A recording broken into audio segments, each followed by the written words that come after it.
O'zimni qiynaganim uchun kasal bo'lib qoldim.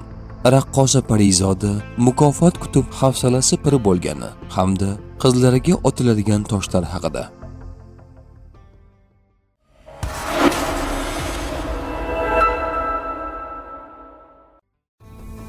Parizoda taxallusi bilan xalqqa tanilgan raqqosa Dilnoza Safarova uzoq yillar mukofot olishni kutib, hafsalasi pir bo'lgani va farzandlari haqida bildirilgan tanqidiy fikrlar haqida aytib o'tdi.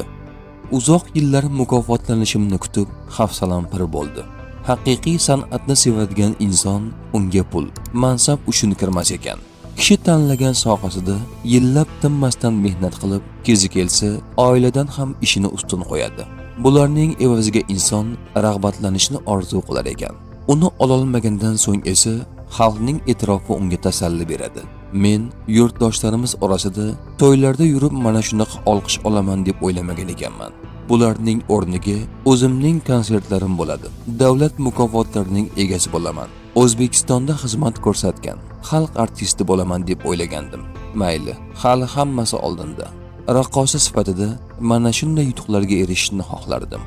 Ammo kasbiy faoliyatim qaysi darajagacha yetib boradi bilmayman. Har holda 1 yildan so'ng 40 ga to'laman. 35 yoshgacha bo'lgan muddatda raqqosa sifatida mukofot olishimiz mumkin bo'lgan edi. O'tgan yillar davomida buvijonim bilan shu orzuyimni amalga oshishini kutdik. Lekin hech qanday rag'batlantirish bo'lmaganidan keyin bunga qiziqish ham qolmas ekan. Shu kerakmi menga? Undan ko'ra uy, avtomobil olaman, chiroyli kiyinaman, sayohatlarga chiqaman deb ijod qilgingiz kelmay qolar ekan. O'zimni juda qiyinchilik bilan shu darajagacha olib keldim. Inson o'zini bu darajada majburlash yaxshi emas. O'zimni qiynaganim uchun oxiri kasal bo'lib qoldim. Shundan so'ng 35 yoshdan o'tib mukofot olishga bo'lgan xohish qolmadi. Ancha sinib qoldim. Raqqosa sifatida nimagadir erishishga yeta olmadim, ulgurmadim. Chunki bir o'zimning kuchim yetmas ekan. Hamma orqaga tortib tosh otadi, yomonlaydi. Hech kim oldimda do'st bo'lmadi, deydi Dilnoza Safarova. Farzandlarimning bolaligini o'g'irlamadim. Bolangizni tez katta qilib qo'ydingiz. Bolalikni ko'rmadi qizingiz deyshadi.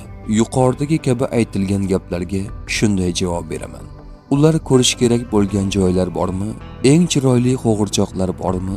Bolalar uchun nimalar yaratilgan bo'lsa, shularning hammasini ko'rishdi. Ammo bularni shunchaki ko'rsatmaganman. 5 yoshdan keyin bajargan vazifalari va o'zini yaxshi tutish evaziga katta sovg'a berishimni aytardim.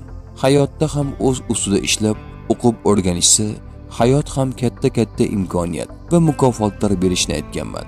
Ularga har bir tanlovimizda halollik va to'g'rilik bo'lish kerak deb o'rgatib kelganman. Men hech qachon bolalarimni biror narsaga majburlamayman. Ularda nimagadir bo'lgan qobiliyat, qiziqishni ko'rsam, shu sohaga yo'naltiraman. Chunki bu ish bizning vazifamiz. Farzandlarimiz kelajakda qandaydir kasbni tanlashi uchun biror sohani his etishi, ichiga kirib ko'rish kerak.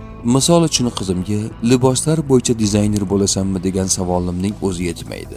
Buning uchun u bu yo'nalish muhitini his qilib ko'rish kerak. Moda namoyishlari sahnasi ortidagi qiyinchiliklar, dizaynerlarning qilayotgan harakatlarini ko'rish kerak. Raqs tushgan inson raqqosa bo'lib qolmaydi. U mukammal shaxs bo'lib rivojlanadi. Shuning uchun qizlarimda qandaydir qobiliyat bo'lsa, hammasi bilan shug'ullanib ko'rishi uchun qo'yib beraman, deydi raqqosa Parizoda.